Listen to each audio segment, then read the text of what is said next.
As scrutiny grows over the negative impact of social media on youth, the pressure is now on Ottawa to act against rising online harms.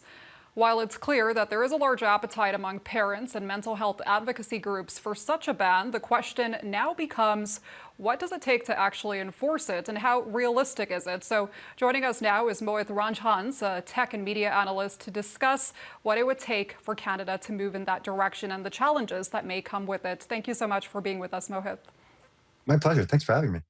So firstly, there's a recent poll that was conducted by the Angus Reid Institute revealed that parents are strongly in favor of having age restrictions when it comes to social media. I believe it was about 75% of those surveyed that were in full support of a ban for youth under 16. So where does the federal government currently stand on such a ban?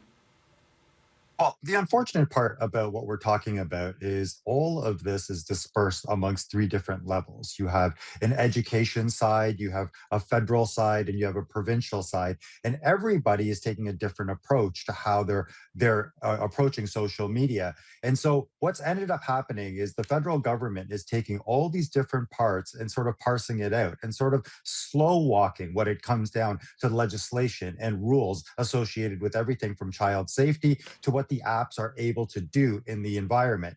So basically, we're waiting right now from a Canadian context to see what the best results are from places like Australia and or in places in Europe to figure out what the next approaches are. Because like you and I know, the social media from 10 years ago is not the social media for today and definitely needs to be protected for the future.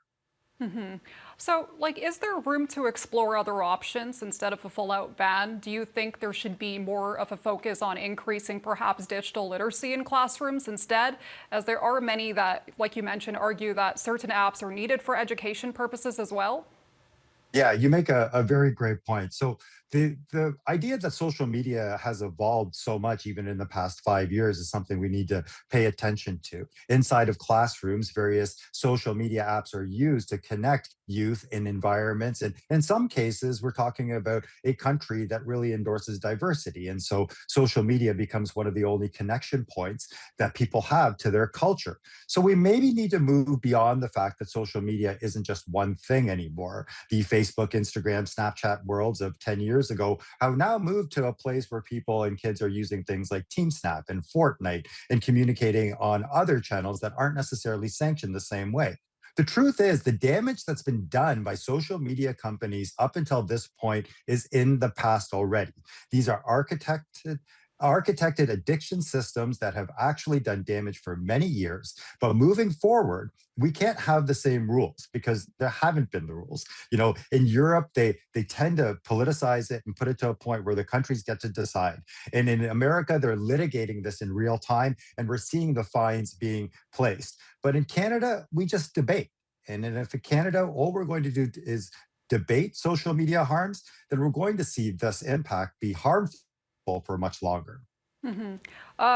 Speaking of Canada, there are some provinces, including Saskatchewan, they appear to be moving faster than the federal government when it comes to even trying to enforce such a ban. So firstly, is it even possible for a social media app to be blocked in one province but not another? Like, how would something like that even work? Yeah, and what is a ban, right? You know, so for some of these companies, they've got these mega apps: is YouTube, Google, is Facebook, Meta, is Instagram, Facebook. If you've noticed, many of these social media apps have actually gone away from calling themselves social media apps. So there's very little that can be done, but we have to departmentalize this a little bit. So we have to hold companies accountable for the damage that has been done. That's one thing that we're starting to see in the US right now, where you're seeing fines being laid based on stuff that wasn't done to protect kids in the past. And then in the present, we have to understand that media literacy inside of the classroom is the single biggest way that we're going to be able to educate and protect kids to understand how quickly these things are changing.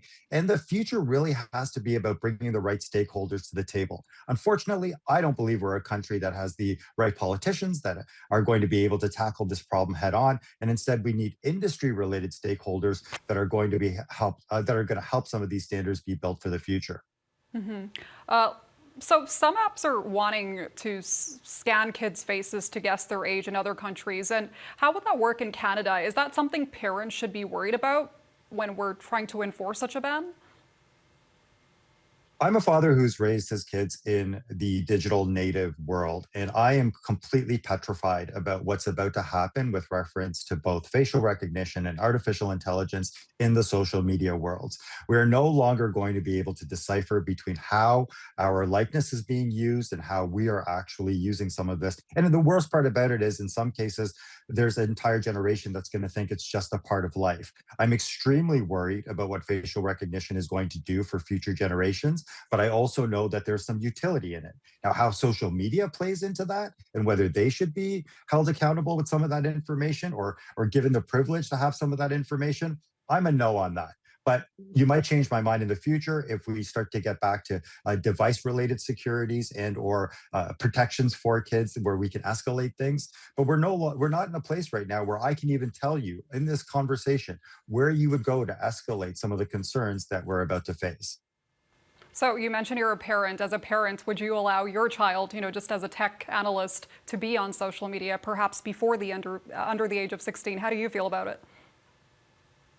Unfortunately, there were not enough guidelines in place when I started to introduce my children to how they can use social media. And as much as I'd like to think of myself as an expert and I've been able to guide them, the changes are so rapid that anybody that tells you that there's this one-stop approach to be able to actually understand what media literacy is, they have a falsehood. It's just changing so fast. And I like to be able to have these open discussions with both media and my family because I know that these changes have to be documented and have to be addressed. Let's shift to other countries now who have went ahead and imposed such a ban. Australia being one of the leading countries. So the country's e-safety commissioner revealed earlier last week that more than 2/3 of teens were still on platforms included in the ban list. So can you expand more on that and just the challenges that come with enforcement overall? And how successful has Australia's ban been?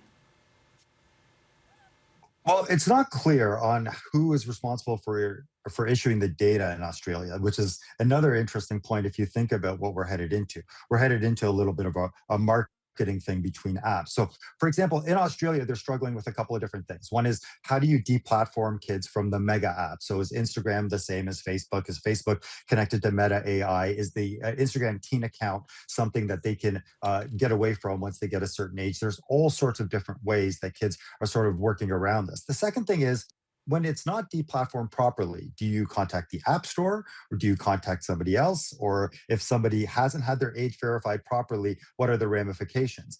All of that is what many people are watching Australia for right now because it hasn't been a smooth transition. And it won't be a smooth transition for any country that wants to go and issue a rule based on something that's already available freely in a country. Now, as you can imagine, many people in this country, for example, use WhatsApp in many different ways. And as soon as you take that away from them, they will start to question whether it's something that they should be using or if it's something that they should find a workaround for. So we're not headed to a place where a ban is necessarily going to be the answer. We're instead headed to a place where starting to understand the individual use cases and utility become the real reason why we start to let our kids use some of this. We need to be able to actually introduce our family and parent our kids so that they understand what these devices do. We would never give our kids keys to a car and expect them to learn how to drive on their own. All right, Mohit, thanks so much for your time and insight today. My pleasure. Thank you for having me. That is Mohit Ranjan, a tech and media analyst.